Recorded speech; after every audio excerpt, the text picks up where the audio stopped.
नमस्कार, मी सुजाता. दम है तो प्रश्नांची उत्तरे द्या हा नवीन संवाद कट्टा आपण सुरू केलेला आहे. अर्थात त्यामागचं कारण असं होतं की सामान्य माणसाचं जे मनोगत आहे, मग सरकारच्या बाजूने असू दे, एखाद्या प्रश्नावर असू दे, हे कुठेतरी व्यक्त होतानाच आपण दिसत नाही.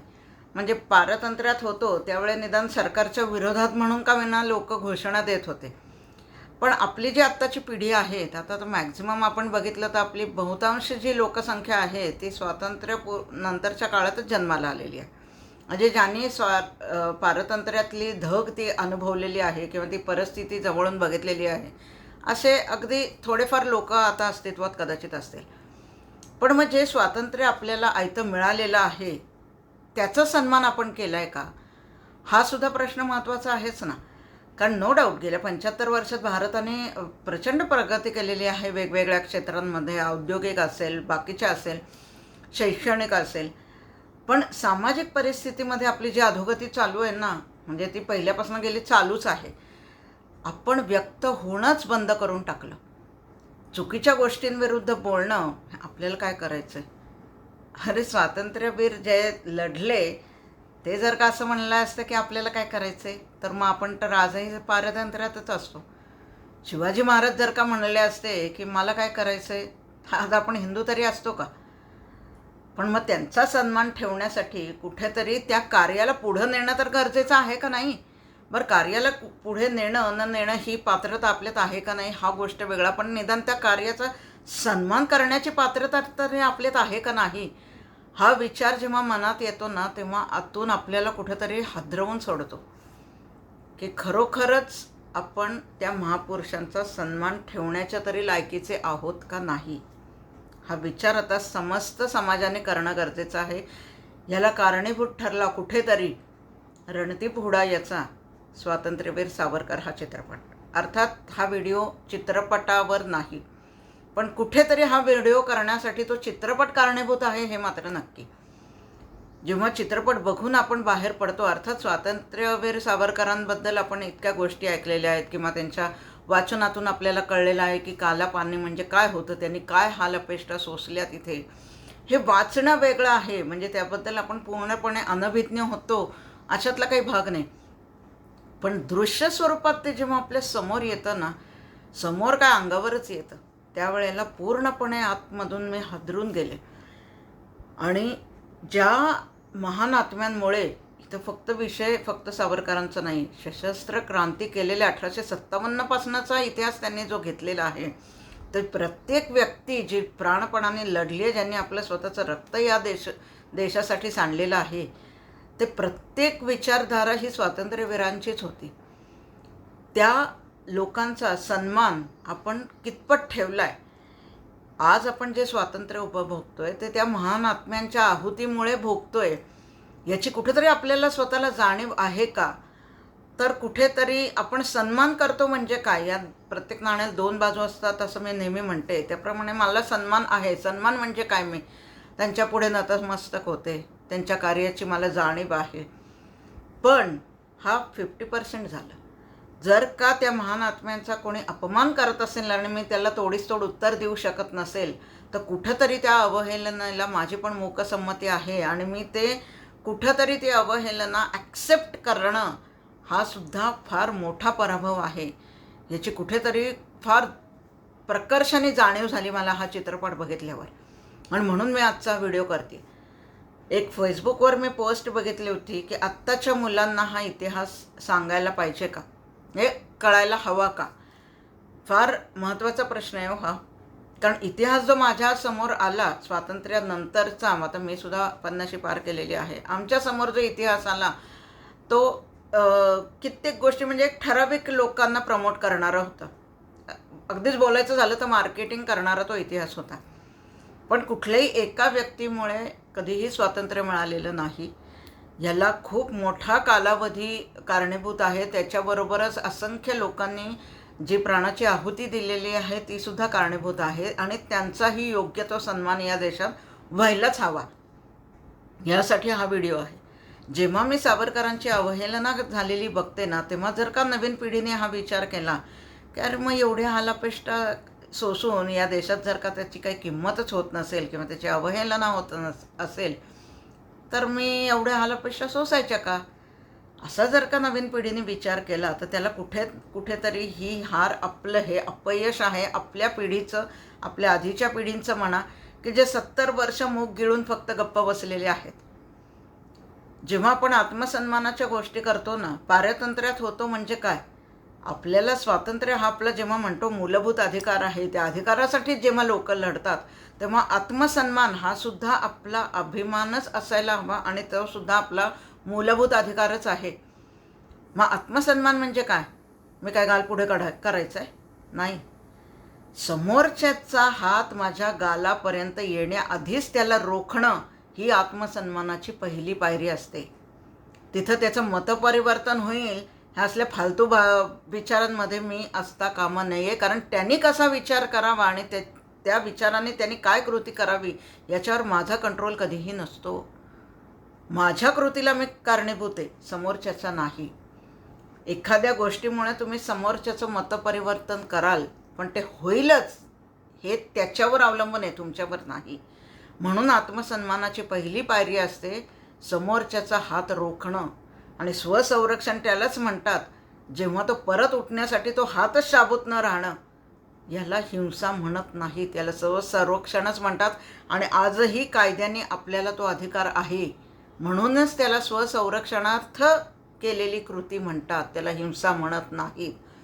मग ज्या स्वातंत्र्यासाठी, ज्या मूलभूत अधिकारासाठी लोकांनी शस्त्र हातात घेतली त्याला तुम्ही हिंसा कसं काय म्हणालात? हा पहिला प्रश्न हा चित्रपट बघितल्यावर किंवा एकूणच तो इतिहास बघितल्यावर माझ्या मनात येत होता. असंख्य गोष्टी आपल्या इतिहासात अशा आहेत की ज्या प्रेरणादायी आहेत, कुठे वेदनादायी आहेत, कुठे लाजिरवाण्यासुद्धा आहेत. माझ्या पहिल्या व्हिडिओमध्येच मी म्हणलं होतं की आपल्या क्रांतिकारकसुद्धा भारतीय होते आणि त्यांच्यावर अत्याचार करणारे, त्यांच्यावर लाठीचार्ज करणारे, त्यांना गोळीने मारणारे, स्वतःच्या गोळीबार करणारे बेशरम लोक जे होते ते सुद्धा भारतीयच होते. जे पारतंत्र्यात असताना ब्रिटिशांची चाकरी करत होते ना, माझ्या दृष्टीने ते देशद्रोहीच म्हणायला पाहिजेत. कारण आपल्याच देशाच्या विरोधात, आपल्या कार्यकर्त्यांच्या विरोधात, क्रांतिकारकांच्या विरोधातली ते कामगिरी करत होते. मग अशा लोकांना स्वातंत्र्यानंतर जर का पेन्शन मिळत असेल त्याचं समर्थन कराल तुम्ही? आज दम है तो ही या प्रश्नांची उत्तरं देऊन दाखवायची जे सावरकरांची अवहेलना करतायत ते. कारण सावरकर हा विचार आहे. ते सशक्त क्रांतिकारक जे होते, ज्यांनी प्राणाची आहुती दिली, त्या समस्त लोकांचा तुम्ही कुठे ना कुठेतरी अपमान करत असता. जेव्हा कोणी अवहेलना करणाऱ्यांची तोंड तुम्ही बंद करत नाही ना, तोपर्यंत ही मूकसंमती अतिशय धोकादायक होती आपल्यासाठी आणि येणाऱ्या पिढीसाठी सुद्धा. कारण आता सोशल मीडिया इतकं प्रचंड एक्सपोजर आहे की जे 50% इतिहास आपल्याला कळला आहे ना, तो आता 100% जनतेच्या समोर यायला लागला आहे. तसं बघायला गेलं तर स्वातंत्र्यासाठी लढणारे पण असंख्य लोक होते, त्यांची पद्धत वेगवेगळी होती पण ध्येय एकच होतं. पण कुठेतरी गव्हर्नरच्या बायकोच्या सिगरेटी पेटवून सुद्धा बरंच काही साध्य करता येतं हो. पण त्यांनी राजकीय स्वार्थ साध्य करता येतो, स्वातंत्र्य नाही मिळवता येत. हे जेव्हा जनतेच्या समोर आता येतं ना, तेव्हा यांना स्वातंत्र्य सैनिक म्हणायचं का हा एक क्वेश्चन मार्क उभा राहतोच ना तिथे. जेव्हा तुम्ही सावरकरांवर अवहेलना त्यांची करताय, माफीवीर म्हणताय, त्यांनी पेन्शन त्यांनी घेतली असं म्हणताय, तेव्हा या सिगरेटी पेटवणाऱ्यांवर पण बोलायला पाहिजे ना तुम्ही. दम हे तो आता त्याची पण उत्तरं देऊन दाखवायची. कारण त्याच सरकारने या देशद्रोही नोकर चाकरांना जेव्हा पेन्शन सुरू केली ना, त्याच्यावर आधी बोला आणि मग सावरकरांच्या पेन्शनवर बोलायचं. मुळात जे नेते म्हणतात ना सावरकरांनी पेन्शन घेतली, त्यांना पहिला मला प्रश्न विचारायचा आहे, तुम्हाला पेन्शन आणि निर्वाह भत्ता याच्यातला फरक कळण्याइतपत तरी पात्रता आहे का तुमची? निर्वाह भत्ता हा तुरुंगवास भोगणाऱ्याला मिळत होता. पेन्शन त्याला मिळते जो त्यांची चाकरी करत होता. सावरकर त्यांची चाकरी करत नव्हते. आणि फॉर युअर काइंड इन्फॉर्मेशन, आगा खान पॅलेससारख्या राजेशाही थाटात जिने कैद भोगलेली आहे ना, त्यांनासुद्धा निर्वाह भत्ता मिळत होता. गुगलवर जाऊन सर्च करायचं, कागदपत्र अवेलेबल आहेत. त्यामुळे सावरकरांवर टीका करण्याच्या ऐवजी आधी ह्या प्रश्नांची उत्तरं द्यायला शिका आणि मग त्यांच्यावर अवहेलना करणारे शब्द उच्चारायचे किंवा प्रश्न विचारायचे.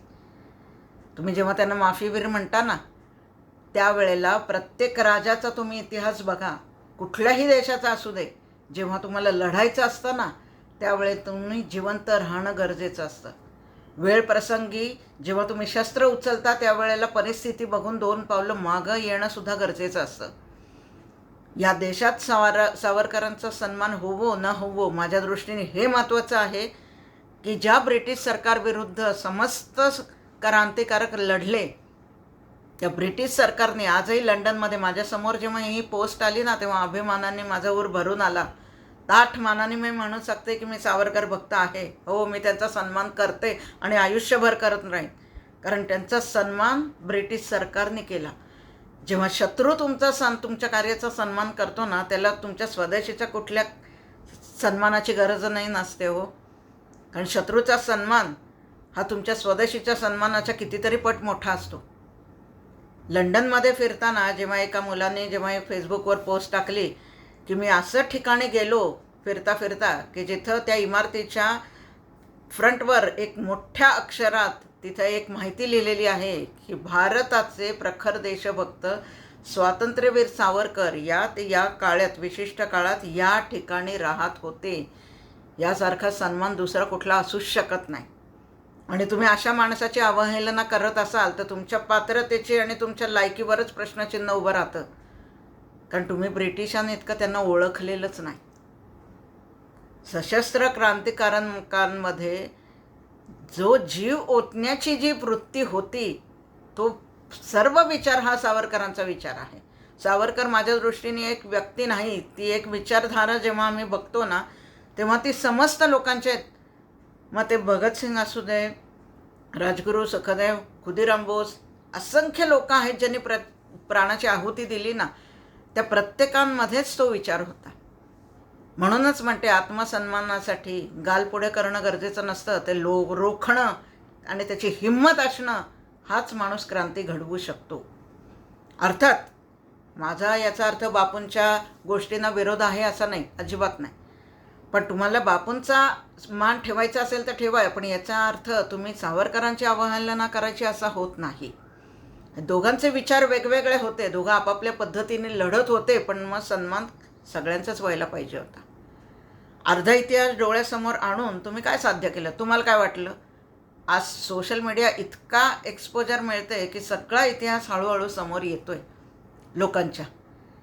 तिथे नवीन पिढी हा विचार करणारच की इतके वर्ष, 75 वर्ष ही जी पिढी गप्प का बसली, का तुम्ही त्यांची अवहेलना चालू असताना त्याला विरोध केला नाही. म्हणून आता तरी किमान या अवहेलना करणाऱ्यांची तोंड बंद करण्यासाठी सावरकरांचा, त्यांच्यासाठी प्राण वेचणाऱ्या समस्त क्रांतिकारकांचा जो काही कार्य आहे, जो त्याग आहे, ज्या हाल अपेष्टा त्यांनी भोगलेल्या आहेत ना, ते वैचारिक त्यांचे जे विचार आहेत ते या अवहेलना करणाऱ्या नेत्यांच्या थोबाडावर मारण्याची आता आपल्याला गरज आहे. पार्डन माय लँग्वेज, पण आता गरज आहे. तेव्हा ते म्हणतात ना की मी सावरकर नाही, मी सावरकर नाही. मग दम हे तो उत्तर द्या, तुम्हाला कोण सावरकर म्हणले हो? अहो, तुमची ती पात्रताच नाही आहे. जेव्हा आपण म्हणतो ना एखाद्या नाण्याला 2 बाजू असतात, तेव्हा मी दुसरा विचार हाच करते की अरे हो, खरंच की आपली ती सावरकर होण्याची लायकी नाही आहे, हे ते स्वतःच्याच तोंडाने समाजासमोर स्वतःच मांडतात. यांची ही कृती अभिनंदनीयच आहे. मुळात हा पण एक विचार येतोच की तुम्ही सावरकर नाही आणि तुम्ही होऊ पण शकत नाही. तसं बघायला गेलं तर या देशातला सन्मान करणारे लोकसुद्धा सावरकर होण्याच्या लायकीचे नाहीत. कारण मी जर का त्या विरोधाला उत्तर देऊ शकत नसेल ना, तर मी सावरकर नाही.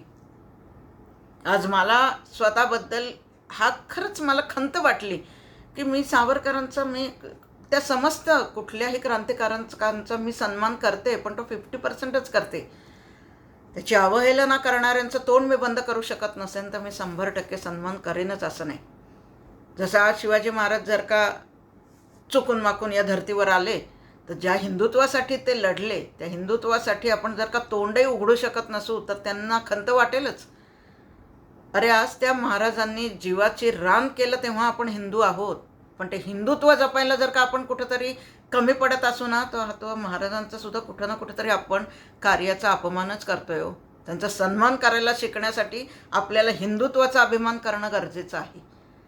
त्याच्या विरोधात जे बोलत आहेत त्यांच्या तोंडावर त्यांची तोंड बंद करणं, याच्यासाठी ती आपली विचारधारणा त्यांच्यापर्यंत पोहोचवणं गरजेचं आहे. त्याच्यासाठी तरी किमान आधी व्यक्त व्हा.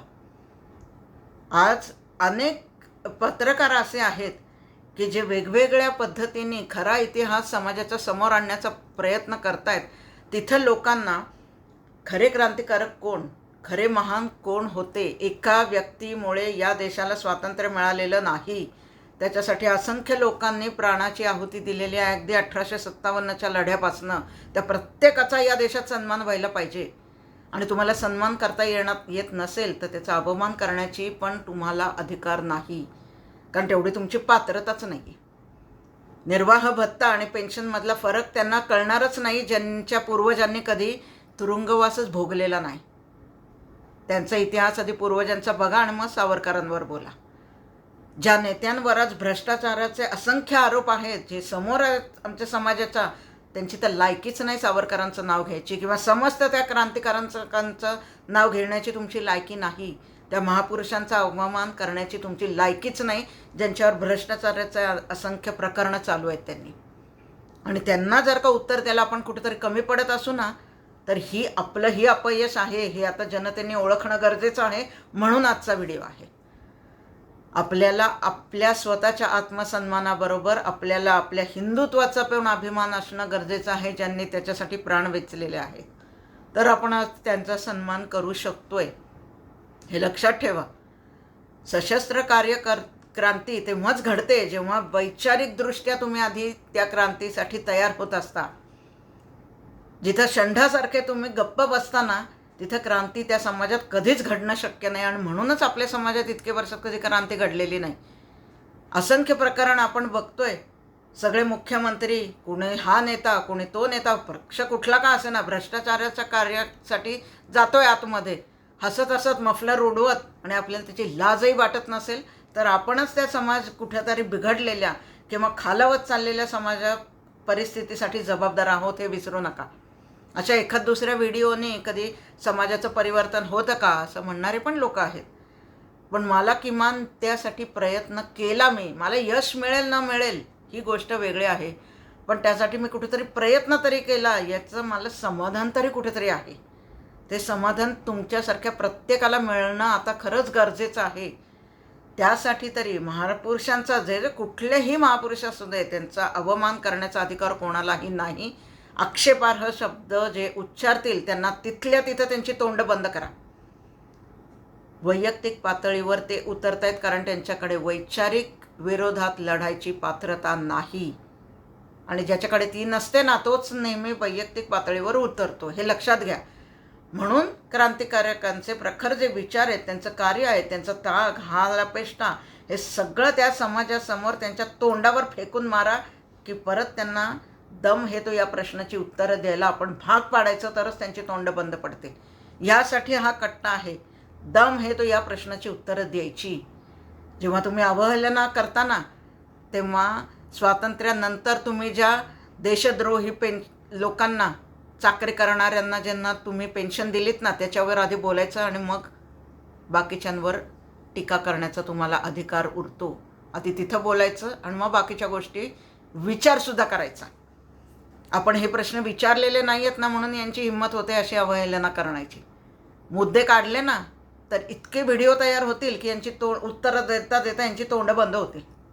म्हणून आधी ही 2 प्रश्नांची उत्तरं देऊन दाखवायची त्यांनी आणि मग अवहेलना करायची.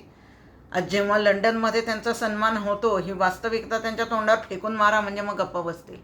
आणि ते करणं आज काळाची गरज आहे. त्याची सुरुवात कुठेतरी रणदीपने करून दिली. हा विचार करायला मला भाग पाडलं, हेच या चित्रपटाचं यश आहे असं मी म्हणेन. आणि माझ्यासारख्या जर का समस्त असंख्य लोकांना जर का त्यांनी भाग पाडला असेल ना, तर बॉक्स ऑफिसवरचं हिट आणि फ्लॉपनी काही फरक पडत नाही.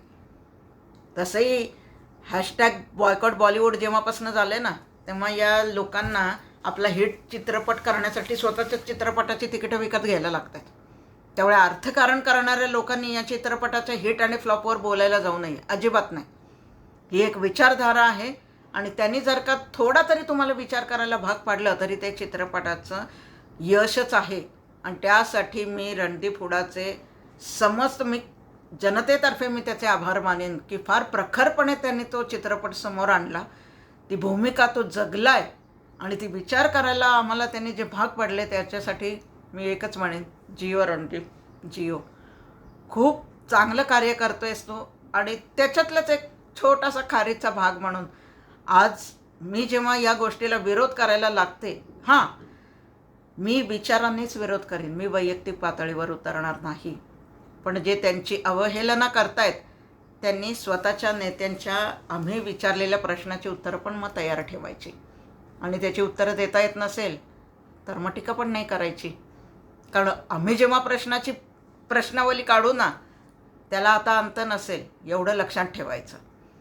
विचार करायचा तर वैचारिक पद्धतीनेच करा, वैयक्तिक टीका करण्याची टाळा. कारण त्याने तुमची पात्रता आणि तुमची लायकी तुम्ही समाजाच्या समोर आणताय, हे लक्षात ठेवा. आणि आता विरोधाला विरोध होणार, आता कोणी गप्प बसणार नाही आणि गप्प बसून नका. येणाऱ्या पिढीला जेव्हा जर का हा विचार केला की अरे कुठली समाजव्यवस्था आपल्यासमोर आणून ठेवली आपल्या आधीच्या पिढींनी, तर कुठंतरी आपल्या जिवंत असण्यावरच प्रश्नचिन्ह कुठंतरी उभं राहील की आपण काय केलं या देशासाठी, या समाजासाठी.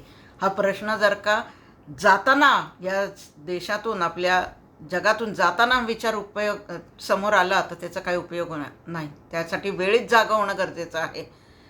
आणि जिथं असा विरोध होईल, जिथं असा अपमान होईल, मग कुठलाही महापुरुष असू दे, त्याला तोडीस तोड उत्तर द्यायला शिका. आणि ती गरज आहे काळाची. आणि नवीन पिढीसाठी मी एवढंच फक्त सांगेन की चांगलं आणि वाईट, योग्य आणि अयोग्य या सगळ्या गोष्टींचा नीट विचार करून मगच आपलं मत ठरवा.